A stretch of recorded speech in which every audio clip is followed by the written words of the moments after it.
Welcome back to the deep dive. You're here, and that tells us you're ready to take your English conversation skills up a notch. Yeah, absolutely. Today, we're not getting tangled up in, complex grammar or really obscure words. Well, Instead, we're going to focus on what really drives everyday chat. Those casual English phrases native speakers toss around all the time. think of it like getting the inside scoop. Yeah. It helps you sound less like you're, reading from a script. Right, and more like you're just naturally part of the flow. Exactly. We're talking about the kind of language you pick up from movies, TV shows, maybe quick texts from friends. We're just overhearing people on the street. It's everywhere. It really is. And we've gathered a bunch of these to give you a real feel for how they actually work in practice. Okay, so here's the plan. We've picked out 20 really common, super useful phrases. Mm-hmm. For each one, we'll break down what it really means, in different contexts. We'll give some straightforward examples too, real life stuff. And we'll even do these tiny little back and forth dialogues so you can sort of hear them in action. Sound good? Sounds perfect. Let's dive right in. Maybe start with one that everyone's probably heard a million times. Okay, sounds like a plan. First up, what's up? Right. What's up? Now, this seems simple, and honestly, it is pretty simple. It's your basic, everyday, casual greeting. Like an informal, how are you? Exactly. Or sometimes it leans more towards, what are you doing? Or what's happening? It's definitely for, like, friends, people you know well. Probably not your go-to for a formal job interview introduction. Oh, definitely not. But yeah, with people you're comfortable with, it's constant. So like, person A walks up and says, What's up? and person B might just say, not much, just watching a movie. Easy, right? Yeah. This gets the ball rolling. Really? And notice the answer isn't always super detailed. Sometimes it's just, hey back or not much. Cool. Okay, let's move to phrase number 2. I'm just chilling. Ah, yeah. Chilling. This is what you say when someone asks, what are you up to? And the answer is, well, pretty much nothing specific. Relaxing, taking it easy. Exactly. Not doing anything demanding, just chilling, like you're unwinding. It's like saying I'm off duty. Kinda, yeah. So a little exchange might be. Person A asks, hey, what are you doing later? And person B, nothing planned. Probably just chilling, enjoying the weekend, conveys that relaxation vibe. That. Okay, next one. Number 3 is, sounds good. This is such a useful little phrase. It's your standard way to agree with something or say you like an idea, like a quick, okay, or I'm happy with that. Super common when you're making plans, I right? know, constantly keeps things moving. So imagine person A says, how about we grab pizza later tonight? Person B can just come back with, yeah, sounds good. Clear, positive, confirms the plan. Nice and efficient. Okay, number 4, no worries. Another really friendly one. You use this to reassure someone. It means that's okay or don't stress about it. Often comes after an apology. Yeah, like saying it's all good takes the pressure off. Exactly. It smooths over little bumps. So say person A is like, oh man, sorry, I'm running a bit late. Person B can just brush it off with, no worries. Happens to the best of us. See? Easy. Yes, definitely. Okay, phrase 5 is, I'm on it. This one's about action. When you say, I'm on it, you're telling someone, yep, I heard you, and I'm taking care of that task right now. Shows you're responsible, efficient, Yeah. good for work stuff, but also just, like, around the house. Absolutely. Very reassuring for the person who asked. So if person A asks, did you remember to send that email? Person B could say, not yet, but I'm on it right now. Shows initiative. Cool. Number 6, short and sweet, I'm in. Yep.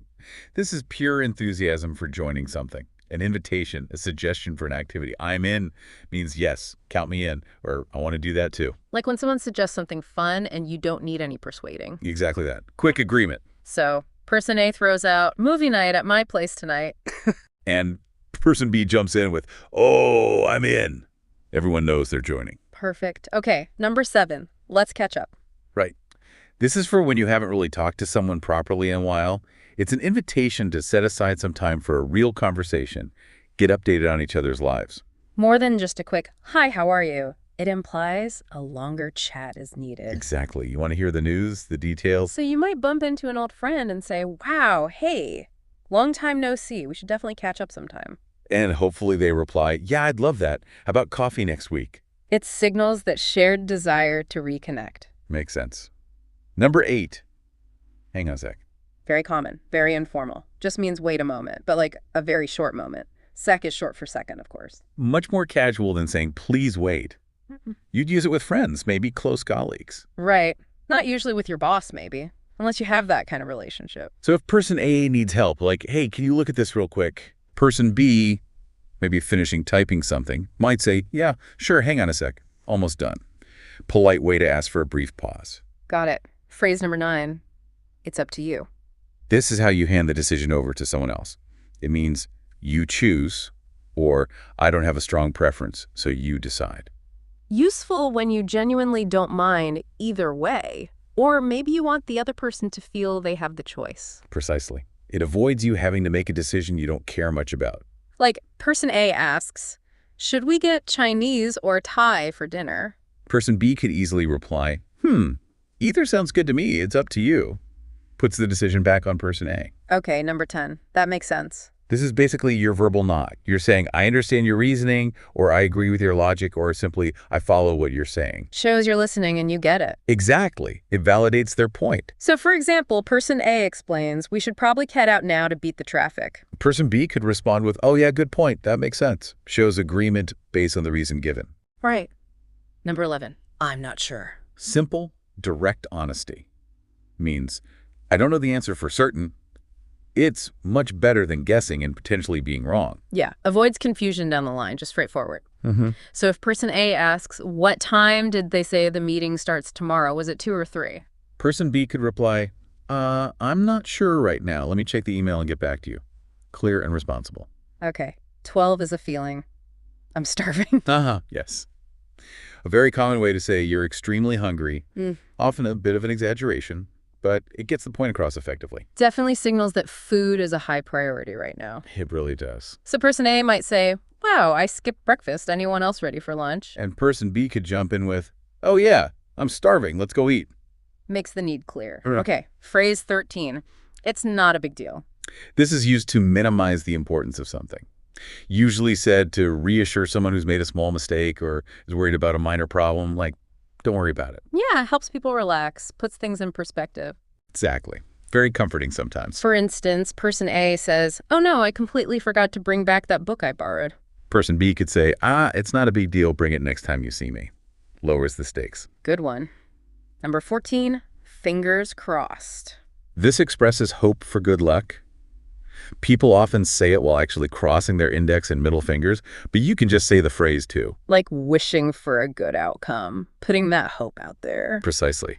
Little verbal good luck charm. So person A might share, I've got that big driving test tomorrow. And person B could respond, oh, wow, good luck. Fingers crossed you pass.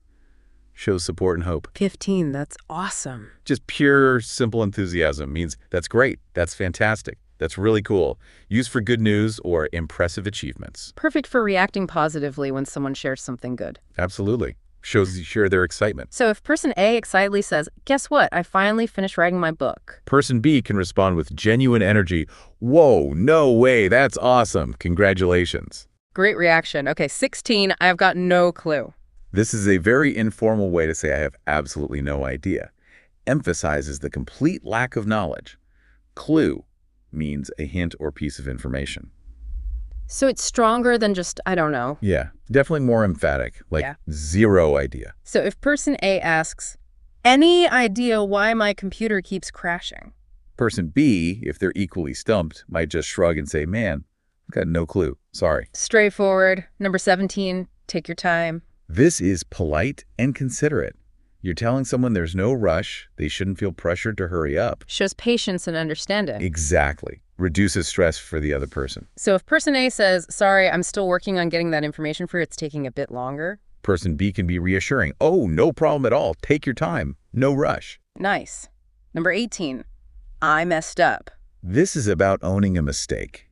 It's a direct, honest admission. I made an error.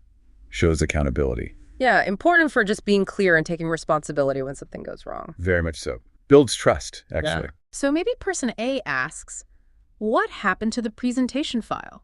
It seems corrupted. Person B might have to admit, yeah, that was me.